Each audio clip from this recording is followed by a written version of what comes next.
Lewis Hart for the Ring magazine. Delighted today to be joined in London with a former two-weight and, most importantly, 2016 Ring magazine Fighter of the Year, Carl Frampton.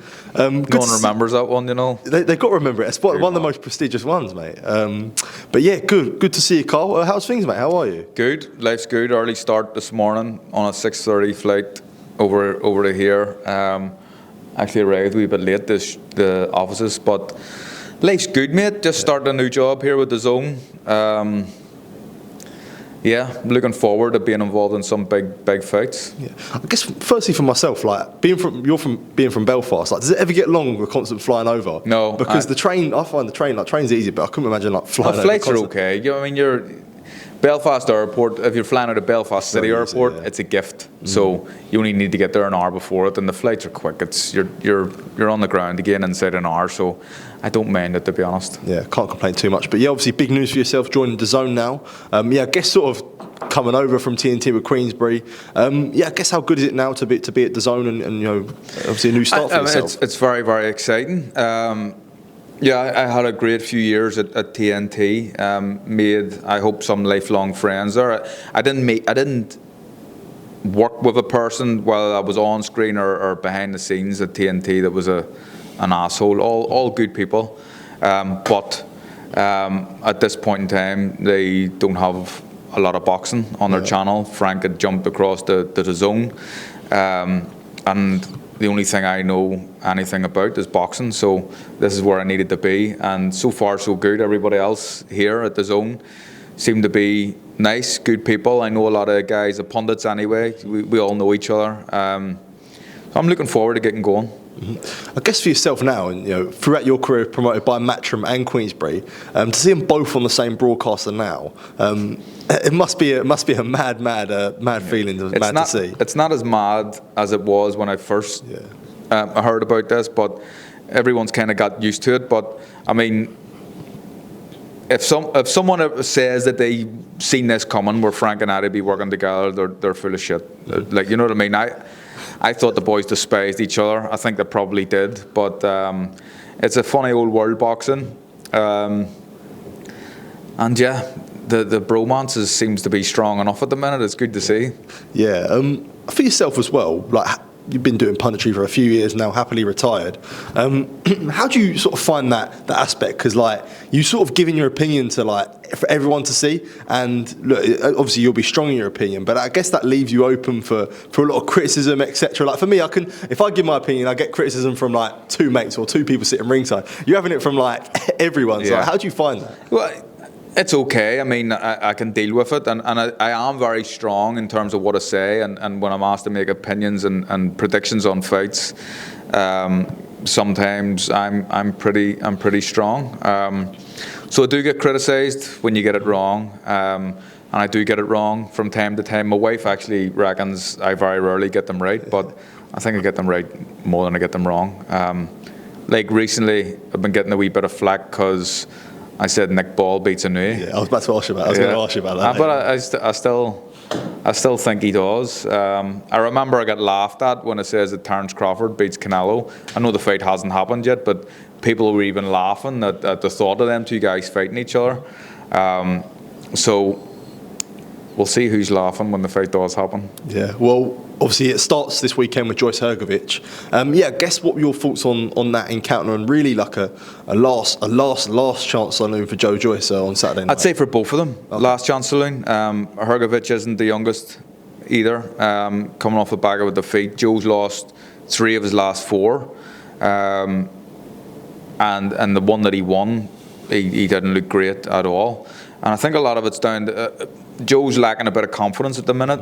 And I think when you fight like Joe and you're someone that relies on your chin, and your punch resistance starts to dwindle and disappear a little bit, I can understand why it's affected his confidence, but I think that Joe will know that this is the last case scenario for him. He knows he'll have to give it all, and what Joe has more than the vast majority of heavyweights, apart from maybe I think Daniel Dubois is quite a big engine. There's a few of them with big engines.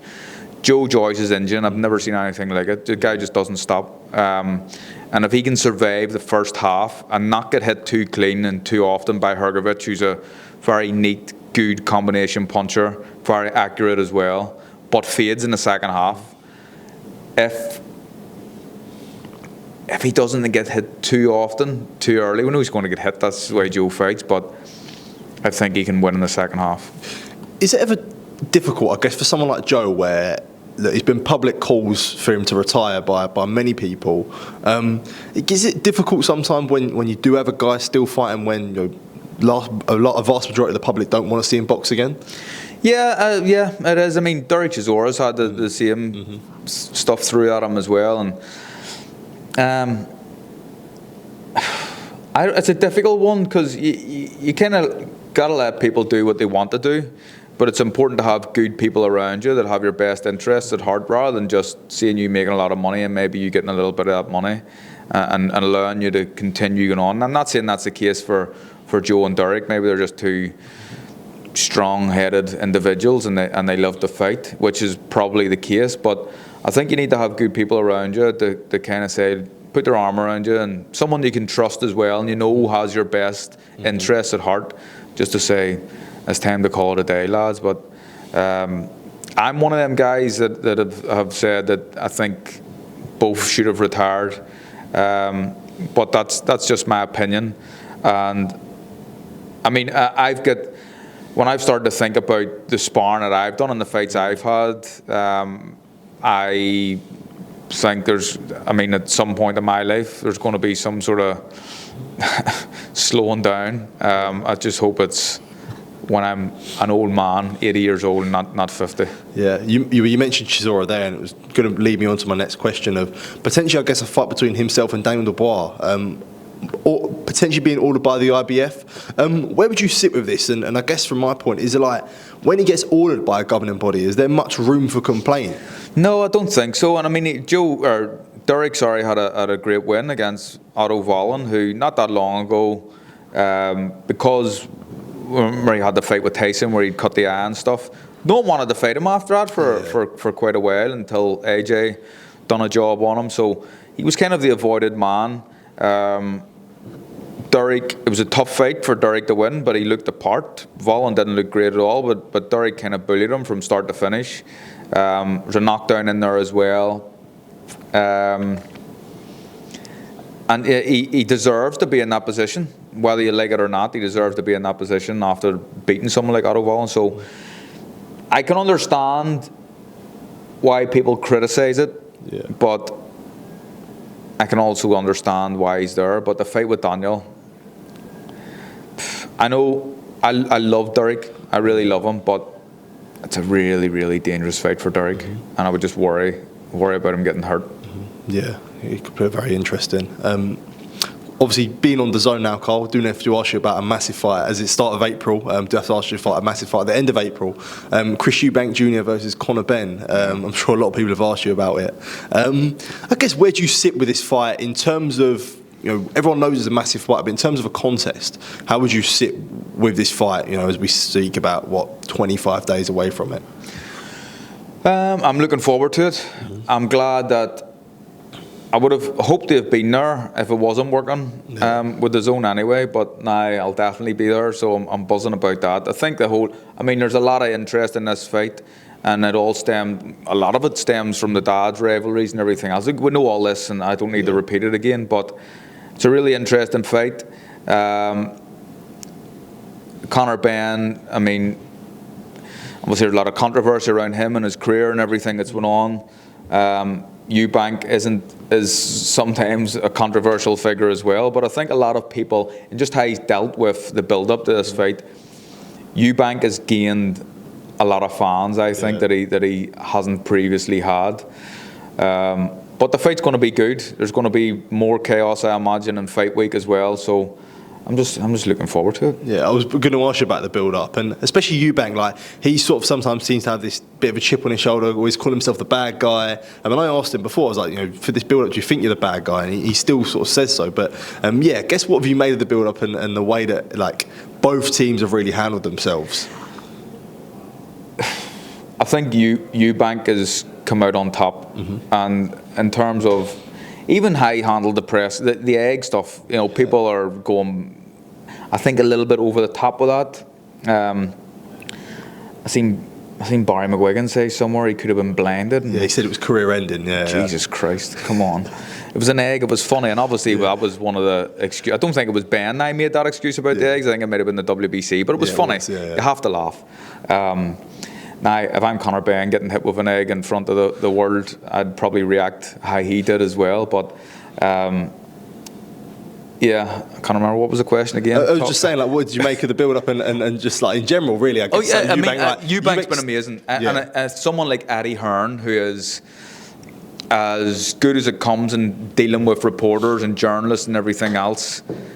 Eubank has bossed this, in my opinion. I think he's been the man in charge. I mean, I watched him on Piers Morgan with Ben as well, and in my opinion, Piers Morgan was very biased in Conor Benn's favour. Maybe that's something to do with being friends with the dad. I'm not sure, but there was certainly a lot of bias shown for me, and Eubank controlled someone like Piers Morgan with relative ease, I thought. So he's grown on me. Yeah, well, I was going to ask, like, as you say, when you do see sort of these press conferences, and I'm sure a lot of people would liken it to like when you fought Scott Quigg. You know, you had obviously, you had Barry, and then Scott had Eddie, and you're all going back and forth, and you see it now with Eubank, and he has obviously got Ben Shalom. And I know you wasn't quite complimentary of Ben Shalom, but what have you found that back and forth between him and Eddie? It seems like Ben sort of won a lot of fans over as well in terms of sort of the promoter back and forth. Yeah. I don't know. I mean, obviously, it's good to have personality. Do you see what appeals to like a wider audience? Of course, it appeals to a wider audience, and there'll be people watch this fight that maybe have never watched a boxing match in their life before, just because of the controversies and everything surrounding the fight, and you go back to the dad's rivalries and everything else. All that, it just kind of makes it. It makes it a sporting event that if you're not only a boxing fan, if you're a sports fan, you kind of need to be tuning in for this one. I think it's going to be epic. Yeah, and like for yourself, like from when you think back to being a fighter, like I'd ask you about the Scott Quigg fight. Like when you had them back and forths, and you know it wasn't just Quigg, there was other fighters as well. Was that something like you enjoyed? Did you enjoy it when you like? Did it make any difference to you? Did I enjoy it? I don't know.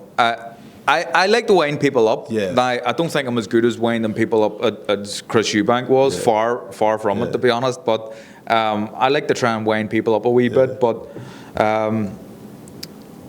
you know, I was dealing with Eddie, who was kind of winding me up. And doing so purposely as well. So. I enjoyed it sometimes. It depends what happened. I did enjoy it sometimes. I remember actually there was one I done. Chris Avalos or Chris Avalos. That was good. That was good because he was just. I mean, I don't know what he thought I was or where I was from, but I think he thought I was a posh boy from Belfast. Which I remember him saying that. He was like, "Mate, I'm from like Tigers Bay." It was funny times.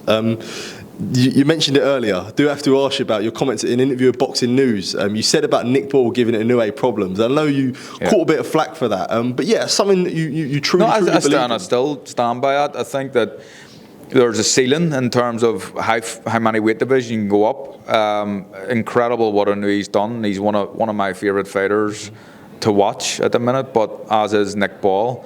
And I think that going up to featherweight might be the limit for Inoue, possibly super featherweight at a push, depending on the champions as well.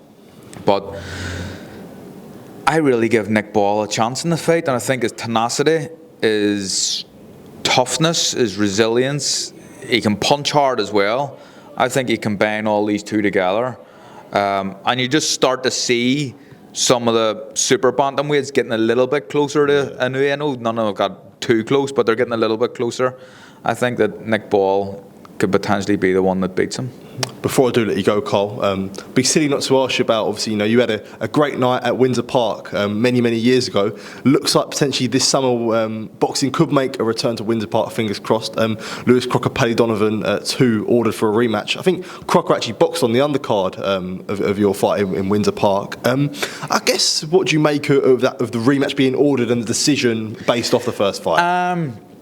I think I'm good friends with Lewis, and I'm good friends also with Billy Nelson, but I think it was probably a fair decision, considering how one-sided the fight was going. Now, I understand Lewis and Billy's complaints about, well, there was a lot of illegal fouls made, and I get that as well. I think both guys were probably a bit dirty with their heads, but it maybe looked worse from Paddy Donovan because he was coming from outside and like going in with his head. I don't think he purposely meant the head butts. Southpaw and Orthodox as well fighting each other. There's always head clashes, but there was a few stray elbows and stuff, and obviously the punch well after the bell too. I think I was surprised that the rematch was ordered, because I know the referee got a bit of criticism, but I don't think Marcus McDonald was okay in the fight. I'm surprised the IBF kind of, not that they overruled anything the referee's done, but the fact that maybe they've been lobbied a wee bit by Eddie or what, I don't know. That's probably the case, but they don't normally overturn these things. But I'm glad for Lewis as well that this fight's happening, because it gives him a chance to show people that he's a lot better than that. Like, I've seen Lewis so many times. I've never seen him box a worse fight in my life, and I think he will agree with that. I know for a fact he's a much better fighter than that. But Paddy was on fire that night, and it's going to be a difficult one for Lewis. But if they do it in Windsor, it just gives him an extra wee bit of an edge, but Paddy would certainly have to be the favourite. Yeah, exciting times. Carl, always a pleasure. Good to see you here in London. It'd be good to see you on DAZN as well. I appreciate you taking time to speak to me, and all the best, mate. Thanks, mate. Cheers. Thank you.